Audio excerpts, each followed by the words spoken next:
Lo que tú no puedes, Él lo puede. Lo que tú no puedes, Él lo puede. Y si se lo pides, te concede. Lo que tú no puedes, porque Él puede.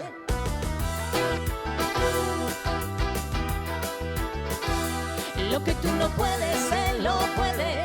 Lo que tú no puedes, Él lo puede. Y si se lo pides, te concede.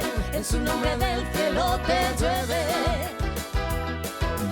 Lo que para ti es un imposible, si le tienes fe te lo consigue. Porque para Dios no cuesta nada. Porque para Él todo es posible. Lo que tú no puedes, Él lo puede. Lo que tú no puedes, Él lo puede. Todo lo que pidas en su nombre del cielo te llueve. No te quedes con lo que no es tuyo. No codicies los bienes ajenos. Si los malos tiempos no son buenos, acude a Él.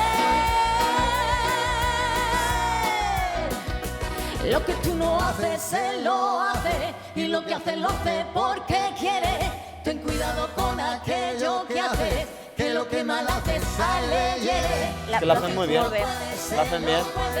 Lo que tú no puedes, Él lo puede. Y si se lo pides, te concede. Lo que tú no puedes, porque Él puede. Lo que tú no puedes, Él lo puede. Lo que tú no puedes, le conmueve. Todo lo que pidas en su nombre del cielo te llueve. ¿Que todavía no te has suscrito al canal de YouTube de Family Duo? ¿Y a qué esperas? Anda, corre y suscríbete.